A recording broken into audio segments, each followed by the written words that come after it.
मोदी जी इसीलिए लोगों को बैठाने की हमारी सरकार वहाँ पर मारे जा रहे हैं। दुबई में है, आप तमाशा बना रहे हैं। आपका डबल इंजन दुबई में तमाशा बनाएंगे इस तरह से, क्षेत्र की जनता का तमाशा बनाएंगे। श्रद्धालुओं की बात करिए, मेरे इतने हिंदू भाई मारे जा चुके हैं, कौन जवाब देगा इस बात का? वो मारे जा चुके हैं, जवाब आप देंगी या आपके मंत्री जवाब देंगे या आपके चीफ मिनिस्टर जवाब देंगे? कौन जवाब देगा इस बात का?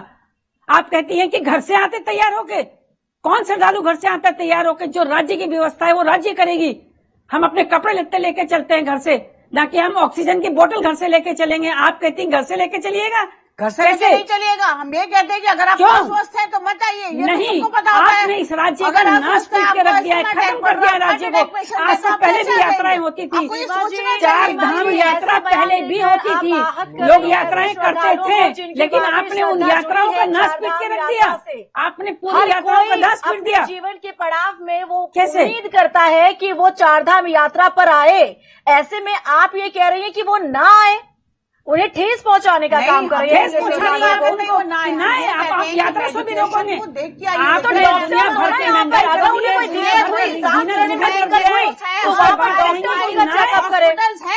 चले कुछ है नहीं। अच्छा ठीक है, अच्छा ठीक है। रजिया बेग जी, आपने अपनी बात रख ली, मुझे चर्चा को आगे बढ़ाना होगा। शांति प्रसाद भट्ट जी, दीजिए अपना रिएक्शन इस पर। देखिए रीना जी, अभी पैनल पे सबकी बातें नहीं आई है और भारतीय जनता पार्टी के प्रवक्ता बड़े सुनियोजित तरीके से जन आवाज को दबाने का प्रयास कर रहे हैं। ये डिबेट में नहीं होना चाहिए। बात आ जाए, उसके बाद अगर आपको कोई लगता है कि बात में सही नहीं है तब आप दूसरे राउंड में बात करें तो अच्छा लगता है, मगर बातों को दबा देना, इससे साफ समझ में आता है कि भारतीय जनता पार्टी की स्थिति खिसियानी बिल्ली खम्बा नोचे वाली हो चुकी है। प्रवक्ता को ये नहीं मालूम कि वो बोल क्या रही हैं। वो कह रही है नहीं आइए, अपनी व्यवस्था खुद लेकर आइए, और खुद ही इनके मंत्री नहीं कहा अपनी व्यवस्था लेकर खुद ही अगर अस्थमा देखिए मैडम, हार्ट अटैक की प्रॉब्लम है, मैडम सोच समझ के ये देखिए। मैडम आप सुनना सीखिए।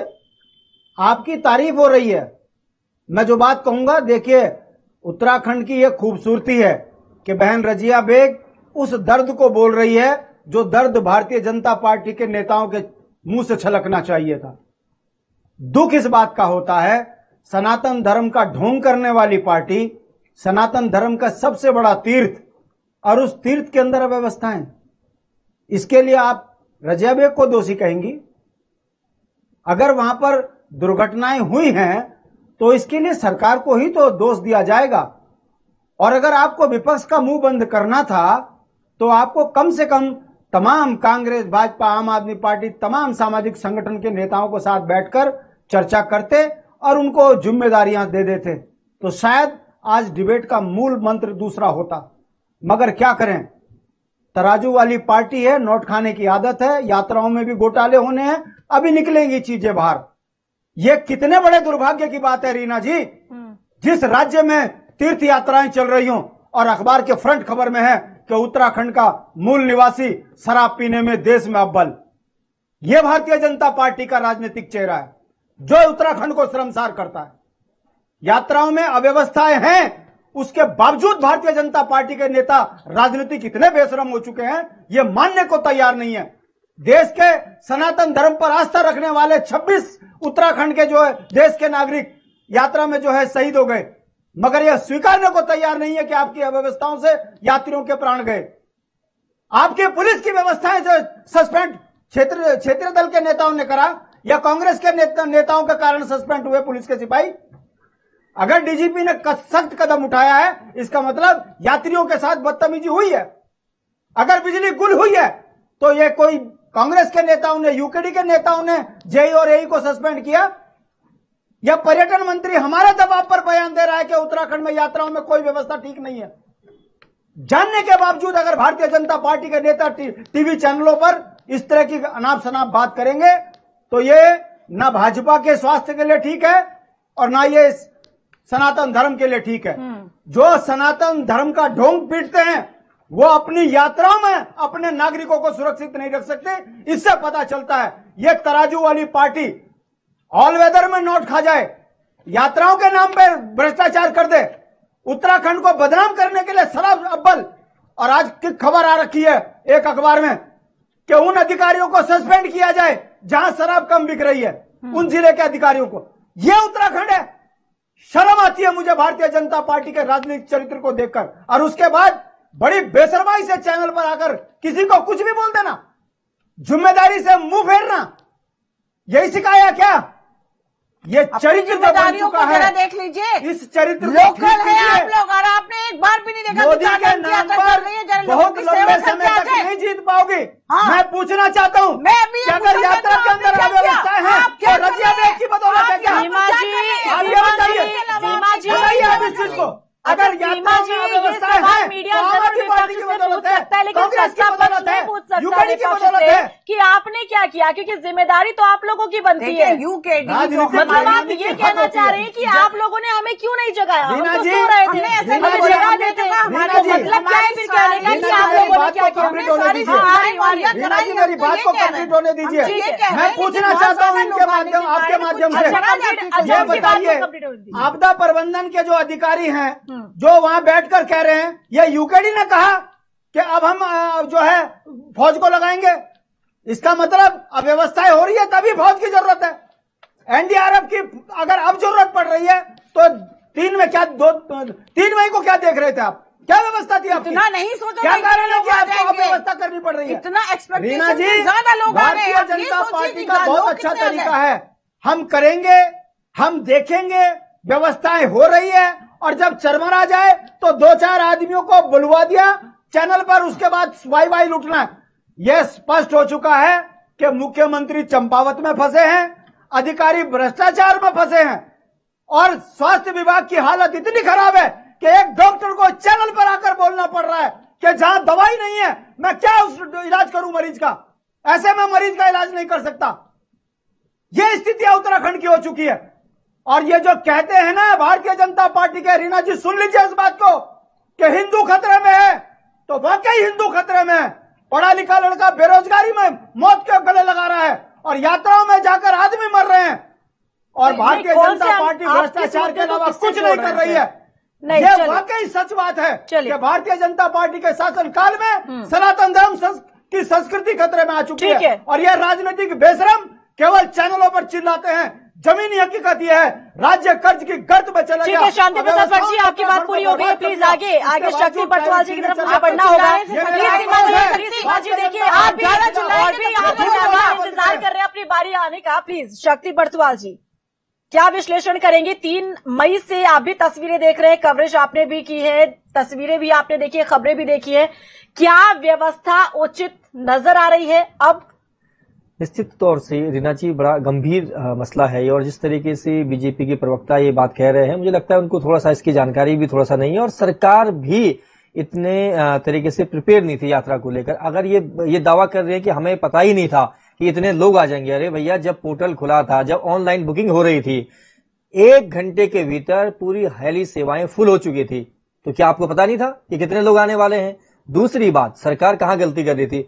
धामी सरकार ने उसी तरीके से गलती की जिस तरीके से जब तीरथ सिंह रावत को मुख्यमंत्री प्रदेश का बनाया गया था और उन्होंने कहा था कि आइए कुंभ में, किसी को कोई रोक टोक नहीं है, और फिर देखा कोरोना का क्या विस्फोट हुआ। न सिर्फ भारतीय मीडिया बल्कि अंतर्राष्ट्रीय स्तर पर भी यह साबित हुआ कि कुंभ के कारण कोरोना की लहर घर घर तक और गांव गांव तक पहुंची। तो ये क्या सरकार की जिम्मेदारी नहीं थी? इसी तरीके से जब 4 धाम यात्रा चल रही है, आप ये जानते हैं कि हमारी कैपेसिटी कितनी है, और 2013 अभी कोई भुला ही नहीं पाया है। सबको पता है कि लगातार बारिश हो रही है, मौसम इतना बदलता है पहाड़ का, और खासकर केदारनाथ और बद्रीनाथ धाम की अगर हम बात करते हैं तो पता ही नहीं चलता है पल पल में क्या हो जाएगा। ऐसी स्थिति में सरकार ये दावा कर रही थी कि हमें पता ही नहीं था। आप सो रखे थे क्या? आपने इतनी बड़ी घोषणाएं कर दी। और सबसे बड़ी बात, अगर रीना जी हम देखें, अगर इतना चिंतित सरकार होती तो क्या कैबिनेट में इसको लेकर चर्चा होती? पूरी कैबिनेट अगर आप देखेंगे, 2 कैबिनेट अभी तक हुई हैं, दोनों कैबिनेट बैठकों से ये लगता है कि मुख्यमंत्री जी को, पर्यटन मंत्री जी को इस मसले से कोई मतलब ही नहीं है। और पर्यटन मंत्री ये चिल्ला रहे हैं, वो सीआर मांग रहे थे कि मैं अधिकारियों को टाइट करूं, वो बार बार ये कह रहे हैं कि अधिकारी सुन। आपने भी एक वीडियो देखा होगा, पुलिस सोशल मीडिया पे वायरल हुआ वीडियो, जिसमें वो कह रहे थे कि आप फोन नहीं लगाते हैं, फोन नहीं सुनते हैं, बार बार फोन करने के बाद अधिकारी फोन करते हैं, मंत्री फोन कर रहा है, आप सुन नहीं रहे हैं। तो आप इतने लोगों को बुला क्यों रहे हैं? अगर आपको लग रहा है कि आप नहीं बुला सकते हैं तो भैया किसकी 28 लोगों की जान चले जाना, और वो भी 4 धाम यात्रा के दौरान, ये क्या छोटी बात है क्या? ये क्या मैसेज जाएगा? और इनको लग रहा है कि अब बहुत बड़े नंबर ऑफ गेम हो गया है, इतने लोग आ गए हैं। अरे इतने लोग आ गए हैं तो प्रचार का दुष्प्रचार भी तो करेंगे। जब ये लोग यहां से जाएंगे और आप ये कहेंगे हम सोनप्रयाग में रोक देंगे, हम वहां पर रोक देंगे, जो व्यक्ति 2 दिन या 3 दिन की व्यवस्था करके आया है वो 6 दिन कैसे रुकेगा रीना जी? क्या वहां पर आपने देखा किस तरीके से जो महंगाई वहां पर है, जब आप लगातार जो वहां से मैसेज आ रहे हैं 40 रुपए का एक पराठा मिल रहा है, 90 रुपए में आपको 1 दर्जन केला नहीं मिल पा रहा है, तो पानी क्या की बोतल 100 रुपए की 100 रुपए की पानी की बोतल है, क्या 6 दिन कोई रुक पाएगा?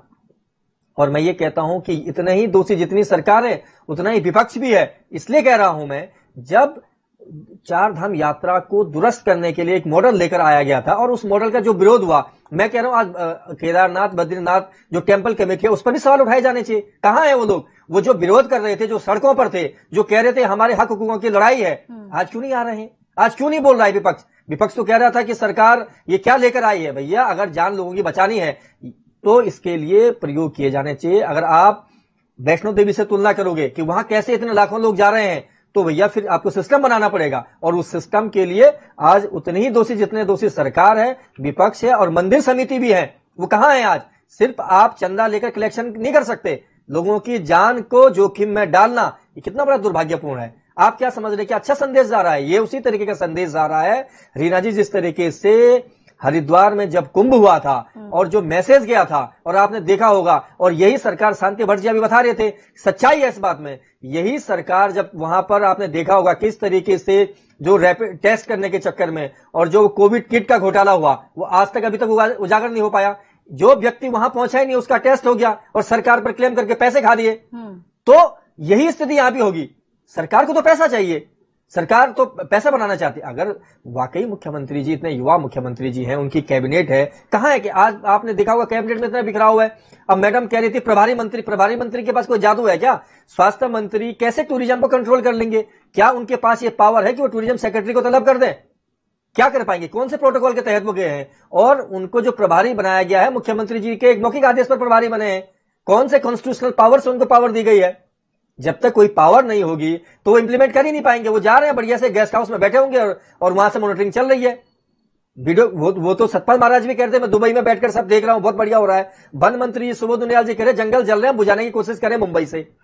ये प्रदेश की स्थिति जब रहेगी तो आप सोचिए ना, क्या ये हंसी आ रही है इस सरकार को देखकर। प्रचंड बहुमत है जी, हमारे पास 47 विधायक है। प्रचंड बहुमत तो श्रीलंका में भी था, नेपाल में भी था। प्रचंड बहुमत से काम नहीं चलेगा रीना जी, चीजों को देखना पड़ेगा। मौका सरकार के पास है, सरकार को तो एक मैसेज देना चाहिए था। और जो डबल इंजन की बात कर रहे हैं और बड़ी बड़ी तारीफें हो रही हैं, पीएमओ ने संज्ञान लिया। पीएमओ ने संज्ञान नहीं लिया, पीएमओ को लगा कि अब देश स्थिति उत्तराखंड से देश में जा रही है और गुजरात में चुनाव होने हैं, हिमाचल में चुनाव होने हैं। अधिकांश यात्री अब गुजरात से निकल कर आया है, तो उनको तो अपनी चुनाव की चिंता है। उनको उत्तराखंड की चिंता होती तो पुष्कर सिंह धामी को दिल्ली तलब किया जाता और पूछा जाता कि क्यों 4 धाम यात्रा को अव्यवस्थित किया जा रहा है। अगर वो देवस्थानम बोर्ड फेल था तो फिर जो आपकी व्यवस्था थी वो क्यों नहीं दुरुस्त हुई? तो सरकार को सोचना चाहिए। विपक्ष से जैसे प्रवक्ता बीजेपी की कह रही थी, विपक्ष को क्या करेगा? विपक्ष का हमने कहा ना, सवाल तो सरकार से किया जाएगा जो सिस्टम में है। कल दूसरी पार्टी सरकार में आएगी, उनसे पूछा जाएगा। जब यूकेडी आएगी तो यूकेडी से पूछेंगे। भाई आज तो विपक्ष का काम है जगाने का, हम लोगों का काम है सही चीज। अगर अच्छा जो मैसेज है, अगर अच्छा कुछ अच्छा हो रहा है तो हम भी कहेंगे अच्छा हो रहा है। लेकिन वाकई जो प्रदेश में सही नहीं हो रहा है, और 4 धाम यात्राओं को आप कह रहे हैं हम 40,000 लोगों को सोनप्रयाग में रोक देंगे, आप रुकिए वहीं, आप क्यों ऊपर आ रहे हैं? भैया मैं कह रहा हूं 6 दिन कहां रहेंगे? क्या आपने उनको रहने खाने की फ्री व्यवस्था की है? अगर नहीं की है तो वो कहां रहेंगे? कौन सी व्यवस्था है? कौन सा होटल आपके पास है? तो और हेल्थ सिस्टम की ये बात कर रहे हैं। आप देख रहे होंगे कि स्वास्थ्य मंत्री लगातार बयान दे रहे हैं कि अब हम एयर एम्बुलेंस उड़ाएंगे। अरे भैया आपने ये व्यवस्था तो 3 महीने पहले करनी थी। जैसे ही आपकी सरकार का गठन हुआ था, सरकार को पहली कैबिनेट इसी में करनी चाहिए थी कि 2 साल के बाद उत्तराखंड में टूरिज्म खुल रहा है, 4 धाम यात्रा बहाल हो रही है और उत्तराखंड की आजीविका और पूरी तरीके से पर्यटन पर निर्भर है। ऐसी स्थिति में सरकार तो अपने चुनावी वादे कर रही है, चुनाव में घुसी हुई है। तो कम से कम अभी भी मौका है। अभी तो कितना कम टाइम हुआ, अभी तो 5 महीने और यात्रा चलनी है। अगर ऐसी स्थिति रहेगी तो मुझे लगता है नहीं कि वो लोग दोबारा उत्तराखंड की ओर रुख करेंगे। सीमा जी जवाब दीजिए।